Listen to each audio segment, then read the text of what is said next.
부처님은 당신을 응원합니다. 당신이 원하는 모든 것은 이루어질 것입니다. 소원 성취하세요. 당신을 응원합니다. 이 영상이 마음에 드신다면 꼭 구독 부탁드립니다. 여러분의 구독은 저에게 큰 힘이 됩니다. 감사합니다. 사랑합니다. 나무 아미타불 관세음보살 보시의 5가지 공덕. 부처님이 배살리의 잔나비 숲에 계실 때의 일이다. 어느 날 인근에 사는 사자대장이 찾아와 예배하고 한쪽에 앉았다. 부처님이 그에게 늘 보시를 잘하고 있는지를 물었더니 그는 이렇게 대답했다. 때에 맞춰 항상 보시를 하되 조금도 모자라지 않게 합니다. 음식을 요구하면 음식을 주고 의복이나 향, 술에 말, 좌구를 요구하면 다 주나이다. 너는 늘 보시를 하면서 아까워하지 않는다니 참으로 장하구나. 시주가 너처럼 보시를 하면 5가지 공덕이 있다. 어떤 것이 5가지인가? 전문적 수행 어려운 제가 불자, 선행 베풀며 공덕 쌓을 수 있는 훌륭한 수행법 중 하나가 보시. 적선 기부 인식 바꾸는 계기도 돼. 첫째는 시주의 이름이 사방에 퍼져 사람들의 칭찬을 받을 것이다. 즉, 어느 마을에 가면 아무개는 항상 사문과 바라문을 대접하기를 좋아한다. 그는 보시를 하되 요구하는 것을 모두 주어서 모자람이 없게 한다고 칭찬을 받게 된다. 둘째는 수행자 바라문 부자들 속에 들어가더라도 부끄러움도 두려움도 없을 것이다. 마치 짐승의 왕사자가 사슴떼 속에 들어가도 아무 부끄러움이 없는 것과 같다. 셋째는 사람들이 공경하고 우러러본다. 비유하면 마치 자식이 부모를 우러러 보되 싫어하지 않는 것과 같다.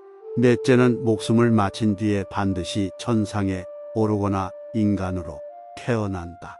천상에서는 하늘의 존경을 받고 인간 세상에서는 사람들의 존경을 받는다. 다섯째는 지혜가 뛰어나 현세의 몸으로 번뇌를 없애고 후세까지 가지 않게 된다. 부처님은 이어서 보시의 공덕을 찬탄하고 더욱 보시를 행하라고 권했다. 보시는 뒷세상에 좋은 양식이 되나니 반드시 구경처에 가게 되리라. 또한 선신이 항상 그를 돌보고 그리고 또 언제나 기뻐하리라. 왜냐하면 보시할 때 그 사람은 항상 기쁜 마음으로 하기 때문이다. 그래서 몸과 마음이 든든하고 온갖 좋은 공덕을 두루 갖추며 삼매를 얻어 마음이 어지럽지 않으며 참다운 법을 여실하게 알게 되느니라. 그러므로 그대는 항상 보시하기를 즐겨하라. 그렇게 하면 5가지 공덕이 항상 그를 따르게 되리라. 증이라함 24건 선취품 제식경. 불교처럼 나눔의 공덕을 강조하는 종교도 드물다. 경전을 보면 부처님은 제가자의 보시 행위에 대해 최고의 수사를 붙여 찬탄한다. 출가자처럼 전문적인 수행이 어렵다면 선행을 베풀고 공덕을 쌓는 것도 훌륭한 수행이 된다는 것이다. 그 방법의 하나가 바로 보시다. 그 다음이 청정한 계를 지키라는 것이다. 그러면 천상에 태어나거나 한없는 복락을 누리게 된다는 것이다. 이를 차제설법이라 한다. 부처님의 이러한 가르침은 사회적으로도 매우 중요한 의미를 갖는다. 그것은 기부 문화에 대한 종교적 뒷받침이다. 제가자가 경제 활동을 하는 것은 재화를 축적하는 데만 목적이 있는 것이 아니다.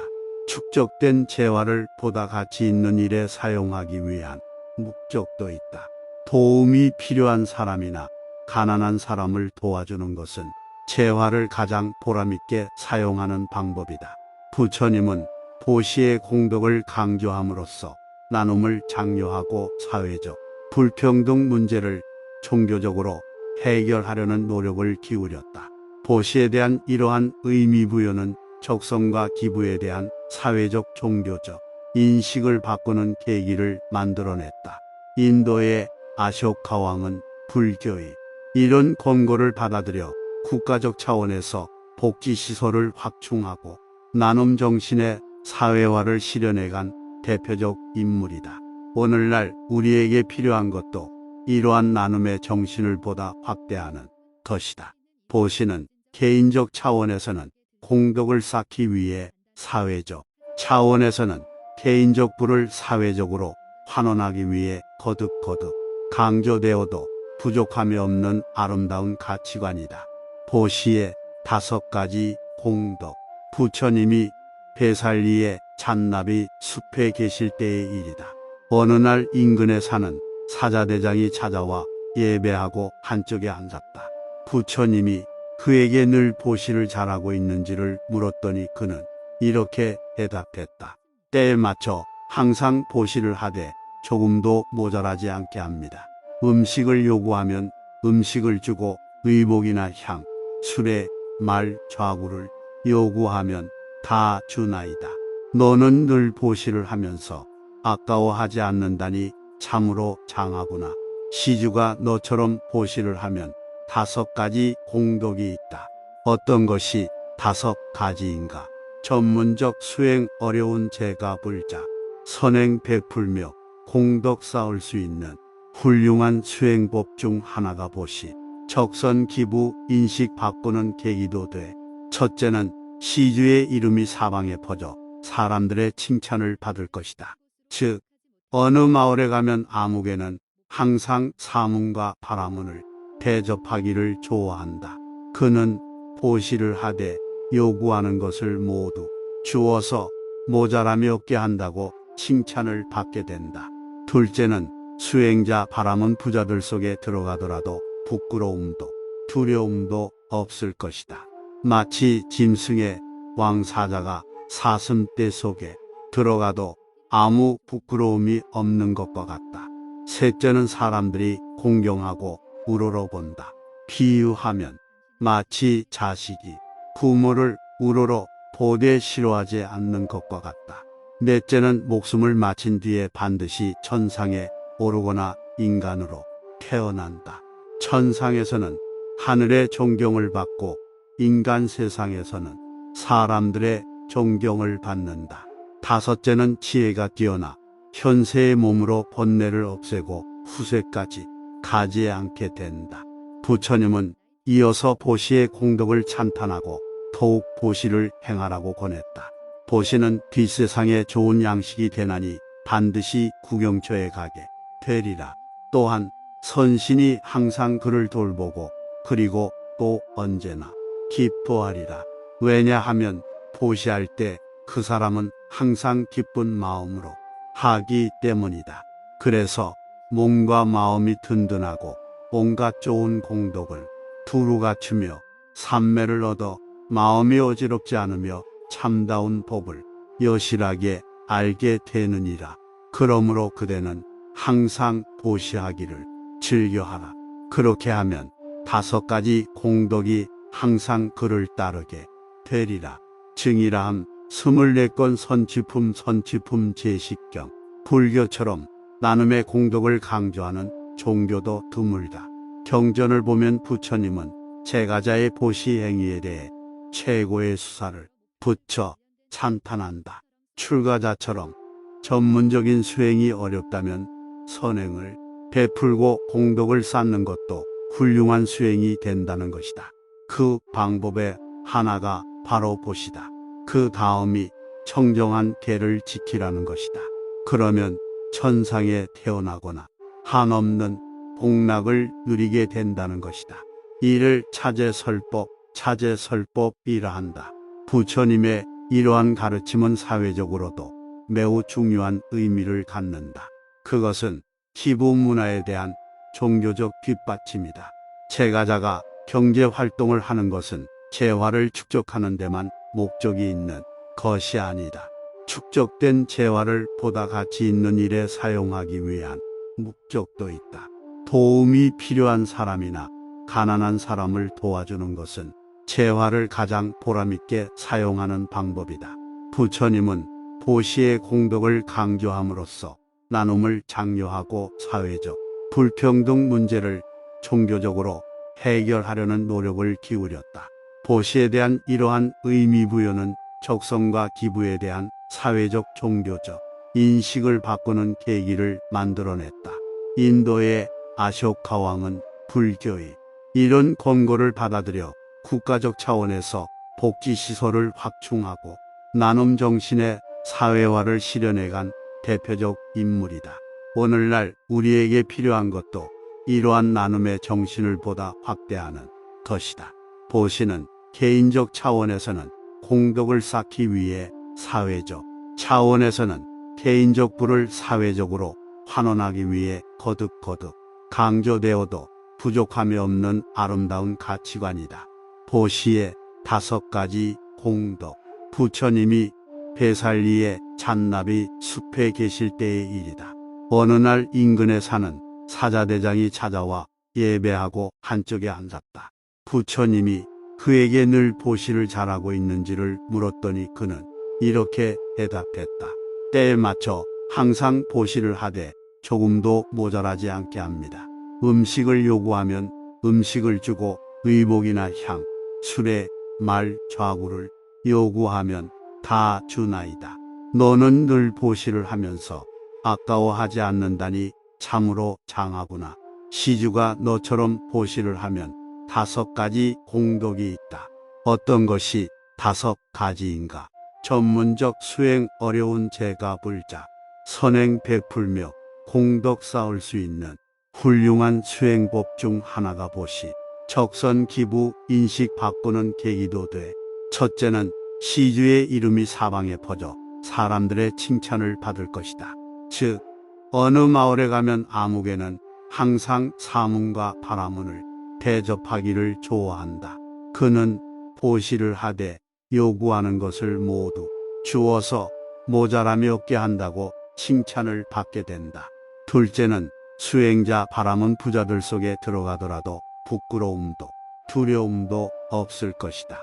마치 짐승의 왕사자가 사슴떼 속에 들어가도 아무 부끄러움이 없는 것과 같다. 셋째는 사람들이 공경하고 우러러본다. 비유하면 마치 자식이 부모를 우러러 보되 싫어하지 않는 것과 같다. 넷째는 목숨을 마친 뒤에 반드시 천상에 오르거나 인간으로 태어난다. 천상에서는 하늘의 존경을 받고 인간 세상에서는 사람들의 존경을 받는다. 다섯째는 지혜가 뛰어나 현세의 몸으로 번뇌를 없애고 후세까지 가지 않게 된다. 부처님은 이어서 보시의 공덕을 찬탄하고 더욱 보시를 행하라고 권했다. 보시는 뒷세상에 좋은 양식이 되나니 반드시 구경처에 가게 되리라. 또한 선신이 항상 그를 돌보고 그리고 또 언제나 기뻐하리라.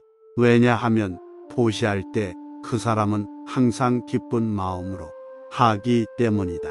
그래서 몸과 마음이 든든하고 온갖 좋은 공덕을 두루 갖추며 삼매를 얻어 마음이 어지럽지 않으며 참다운 법을 여실하게 알게 되느니라. 그러므로 그대는 항상 보시하기를 즐겨하라. 그렇게 하면 5가지 공덕이 항상 그를 따르게 되리라. 증이라함 24건 선취품 제식경. 불교처럼 나눔의 공덕을 강조하는 종교도 드물다. 경전을 보면 부처님은 제가자의 보시 행위에 대해 최고의 수사를 붙여 찬탄한다. 출가자처럼 전문적인 수행이 어렵다면 선행을 베풀고 공덕을 쌓는 것도 훌륭한 수행이 된다는 것이다. 그 방법의 하나가 바로 보시다. 그 다음이 청정한 계를 지키라는 것이다. 그러면 천상에 태어나거나 한없는 복락을 누리게 된다는 것이다. 이를 차제설법이라 한다. 부처님의 이러한 가르침은 사회적으로도 매우 중요한 의미를 갖는다. 그것은 기부 문화에 대한 종교적 뒷받침이다. 제가자가 경제 활동을 하는 것은 재화를 축적하는 데만 목적이 있는 것이 아니다. 축적된 재화를 보다 가치 있는 일에 사용하기 위한 목적도 있다. 도움이 필요한 사람이나 가난한 사람을 도와주는 것은 재화를 가장 보람있게 사용하는 방법이다. 부처님은 보시의 공덕을 강조함으로써 나눔을 장려하고 사회적 불평등 문제를 종교적으로 해결하려는 노력을 기울였다. 보시에 대한 이러한 의미 부여는 적성과 기부에 대한 사회적 종교적 인식을 바꾸는 계기를 만들어냈다. 인도의 아쇼카 왕은 불교의 이런 권고를 받아들여 국가적 차원에서 복지시설을 확충하고 나눔 정신의 사회화를 실현해간 대표적 인물이다. 오늘날 우리에게 필요한 것도 이러한 나눔의 정신을 보다 확대하는 것이다. 보시는 개인적 차원에서는 공덕을 쌓기 위해 사회적 차원에서는 개인적 부를 사회적으로 환원하기 위해 거듭거듭 강조되어도 부족함이 없는 아름다운 가치관이다. 보시의 5가지 공덕. 부처님이 베살리의 잔나비 숲에 계실 때의 일이다. 어느 날 인근에 사는 사자대장이 찾아와 예배하고 한쪽에 앉았다. 부처님이 그에게 늘 보시를 잘하고 있는지를 물었더니 그는 이렇게 대답했다. 때에 맞춰 항상 보시를 하되 조금도 모자라지 않게 합니다. 음식을 요구하면 음식을 주고 의복이나 향, 술에 말, 좌구를 요구하면 다 주나이다. 너는 늘 보시를 하면서 아까워하지 않는다니 참으로 장하구나. 시주가 너처럼 보시를 하면 5가지 공덕이 있다. 어떤 것이 5가지인가? 전문적 수행 어려운 제가 불자, 선행 베풀며 공덕 쌓을 수 있는 훌륭한 수행법 중 하나가 보시. 적선 기부 인식 바꾸는 계기도 돼. 첫째는 시주의 이름이 사방에 퍼져 사람들의 칭찬을 받을 것이다. 즉, 어느 마을에 가면 아무개는 항상 사문과 바라문을 대접하기를 좋아한다. 그는 보시를 하되 요구하는 것을 모두 주어서 모자람이 없게 한다고 칭찬을 받게 된다. 둘째는 수행자 바라문 부자들 속에 들어가더라도 부끄러움도 두려움도 없을 것이다. 마치 짐승의 왕사자가 사슴떼 속에 들어가도 아무 부끄러움이 없는 것과 같다. 셋째는 사람들이 공경하고 우러러본다. 비유하면 마치 자식이 부모를 우러러 보되 싫어하지 않는 것과 같다. 넷째는 목숨을 마친 뒤에 반드시 천상에 오르거나 인간으로 태어난다. 천상에서는 하늘의 존경을 받고 인간 세상에서는 사람들의 존경을 받는다. 다섯째는 지혜가 뛰어나 현세의 몸으로 번뇌를 없애고 후세까지 가지 않게 된다. 부처님은 이어서 보시의 공덕을 찬탄하고 더욱 보시를 행하라고 권했다. 보시는 뒷세상에 좋은 양식이 되나니 반드시 구경처에 가게 되리라. 또한 선신이 항상 그를 돌보고 그리고 또 언제나 기뻐하리라. 왜냐하면 보시할 때 그 사람은 항상 기쁜 마음으로 하기 때문이다. 그래서 몸과 마음이 든든하고 온갖 좋은 공덕을 두루 갖추며 삼매를 얻어 마음이 어지럽지 않으며 참다운 복을 여실하게 알게 되느니라. 그러므로 그대는 항상 보시하기를 즐겨하라. 그렇게 하면 5가지 공덕이 항상 그를 따르게 되리라. 증이라함 24건 선취품 제식경. 불교처럼 나눔의 공덕을 강조하는 종교도 드물다. 경전을 보면 부처님은 제가자의 보시 행위에 대해 최고의 수사를 붙여 찬탄한다. 출가자처럼 전문적인 수행이 어렵다면 선행을 베풀고 공덕을 쌓는 것도 훌륭한 수행이 된다는 것이다. 그 방법의 하나가 바로 보시다. 그 다음이 청정한 계를 지키라는 것이다. 그러면 천상에 태어나거나 한없는 복락을 누리게 된다는 것이다. 이를 차제설법이라 한다. 부처님의 이러한 가르침은 사회적으로도 매우 중요한 의미를 갖는다. 그것은 기부 문화에 대한 종교적 뒷받침이다. 제가자가 경제 활동을 하는 것은 재화를 축적하는 데만 목적이 있는 것이 아니다. 축적된 재화를 보다 가치 있는 일에 사용하기 위한 목적도 있다. 도움이 필요한 사람이나 가난한 사람을 도와주는 것은 재화를 가장 보람있게 사용하는 방법이다. 부처님은 보시의 공덕을 강조함으로써 나눔을 장려하고 사회적 불평등 문제를 종교적으로 해결하려는 노력을 기울였다. 보시에 대한 이러한 의미 부여는 적성과 기부에 대한 사회적 종교적 인식을 바꾸는 계기를 만들어냈다. 인도의 아쇼카 왕은 불교의 이런 권고를 받아들여 국가적 차원에서 복지시설을 확충하고 나눔 정신의 사회화를 실현해간 대표적 인물이다. 오늘날 우리에게 필요한 것도 이러한 나눔의 정신을 보다 확대하는 것이다. 보시는 개인적 차원에서는 공덕을 쌓기 위해, 사회적 차원에서는 개인적 부를 사회적으로 환원하기 위해 거듭거듭 강조되어도 부족함이 없는 아름다운 가치관이다.